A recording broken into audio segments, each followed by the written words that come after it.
a man by the name of Michael Hart. He said, and who was Michael Hart? Michael Hart was a contemporary historian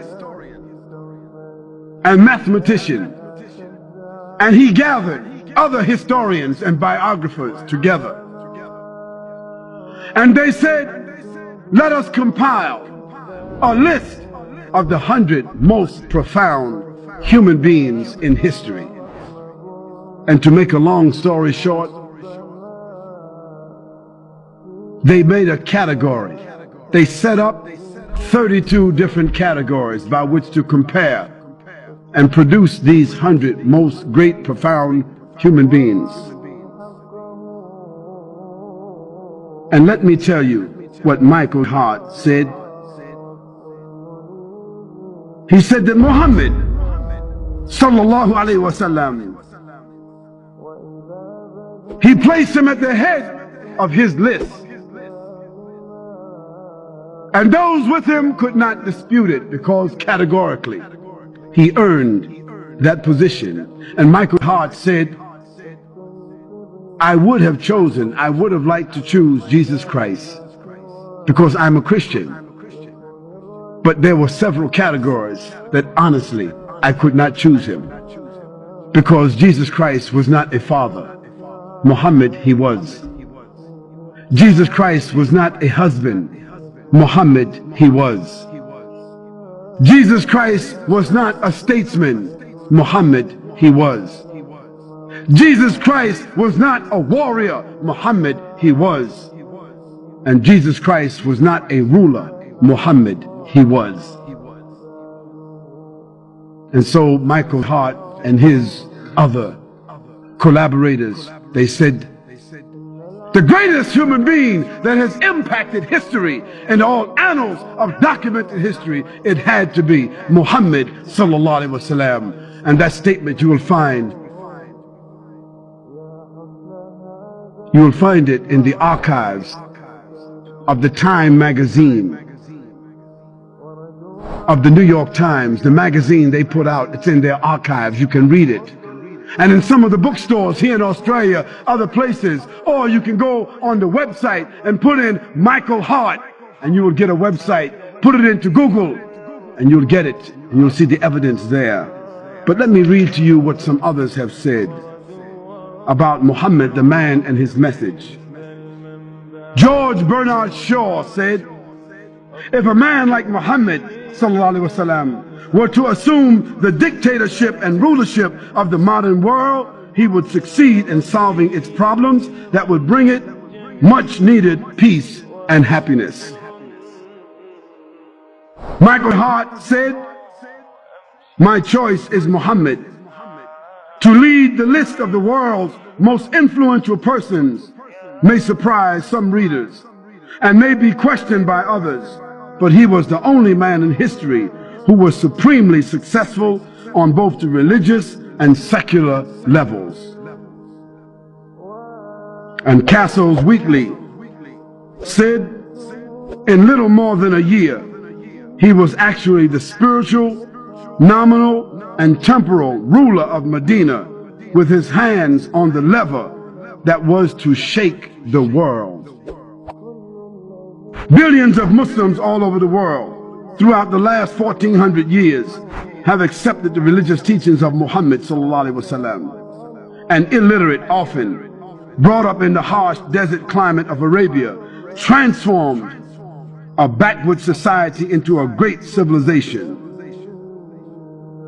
He was the only leader who realized his vision in his own life. He was born in Mecca as an orphan. He was raised in Mecca. He was driven out of Mecca. He was punished, had to flee. He was persecuted. His followers were killed. But Allah allowed him to come back 23 years later as a victor, as a conqueror. And when he came back, he gave everyone amnesty. he realized his vision. And after that, the Prophet ﷺ spread his message. He spread Islam throughout the peninsula of Arabia, so that Islam became established as a state, as a government. He was the ruler, but he was still eating and drinking and dressing the same way that he was doing as he was born and as he grew up. The Messenger of Allah sallallahu alaihi wasallam, he was just and he was fair. He didn't give to his family. He didn't distribute to his friends. He didn't make judgment for those who he liked and made judgments against those he didn't like the kings, like the presidents, like the chairmen, like the rich people, like the judges of today, and like those who have done it throughout history. This was a man in this world, but always thinking about the hereafter, because Allah sent to him the ayah, Al-akhiratu khayrun wa abqa. The akhirah is better for you and for everyone else than what is present. His message was to call humanity to the worshiping of the Creator and to destroy all kinds of injustice in the earth, and to establish a character, a paradigm of human conduct for the human beings to follow. If one reads the Quran, you will see on every page that message comes through on every single page. This is what sets Muhammad, peace and blessings be upon him, from any other ruler, any other prophet, messenger, individual. The Prophet ﷺ, never in his life did he ever lift his hand to hit any human being, ever. Not a servant, not a wife, not a child, not a friend, nor an enemy, except when that enemy was opposing Allah and opposing the message. And when the companions of the Prophet ﷺ used to look for him on the battlefield, they said, Wallahi, we found him in the middle of the enemies, fighting. And they said, we used to seek the protection of his person. We used to hide behind the Prophet ﷺ on the battlefield.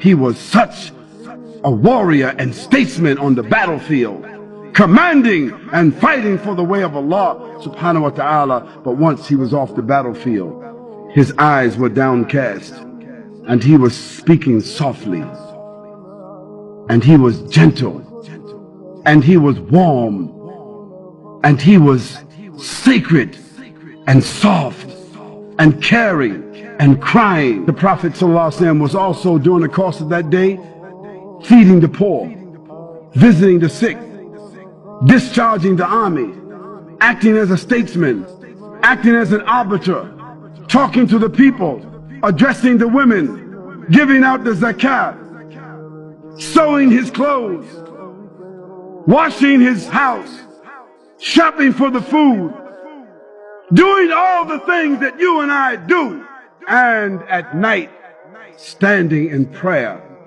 for 4 or 5 hours at a time, and in the day fighting the battles, discharging the armies, giving the ahkam and the rulings, explaining the Quran, instructing the people in behavior. How could a man do all of that and stand 4 or 5 hours at night at one time? What kind of human being could that be? It was a messenger. It was a prophet. This was a man with a message. Oh, Muslims and non-Muslims, Muhammad, according to the Quran, he was a witness over the believers. He was no more than a messenger. He was a man dealing gently with all people. He was a great favor. He was sent with an irrefutable truth. He was that unlettered prophet. He was a mercy and a messenger. He was a mercy to mankind. He was a witness over the believers, and the believers a witness over mankind. He was a mercy to the world. He was the best example to follow. He was the last prophet of mankind. He was sent to all the mankind and the jinn.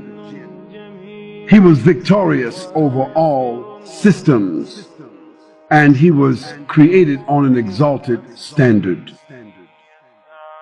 O Muslims and non-Muslims, there's not a person in the whole of history that can compare with Muhammad sallallahu alaihi wasallam. Not a Confucius, not Gautama Buddha, not Alexander the Great, not Bonaparte Napoleon, not Julius Caesar, nor Constantine, not Mahatma Gandhi, not King Richard or King Ferdinand, not Winston Churchill, not Charles Darwin, nor Deng Xiaoping, nor Karl Marx, not Albert Einstein, not Martin Luther or Martin Luther King Jr., not George Washington, not John F. Kennedy, and certainly not Bill Clinton, not Tony Blair, nor John Howard, nor George Bush Sr. or George Bush Jr. Not you, not me, not our parents, nor our grandparents, nor any of our ancestors can match this man Muhammad sallallahu alaihi wasallam. To the non-Muslims, I say to you, go home and read about Muhammad sallallahu alaihi wasallam tonight, if you dare. If you're not afraid of change, because if you read about Muhammad sallallahu alaihi wasallam with an open heart and an open mind, there's a chance that love for this man and respect for this man will come into your life, come into your heart, come into your mind, come into your family and your home, and you also may want to be a follower of Muhammad sallallahu alaihi wasallam. And if you should choose to do so, you will never elevate his name, you will never increase any blessings to his ummah, but you will benefit your own selves. And so we invite you to embrace, to understand, to respect,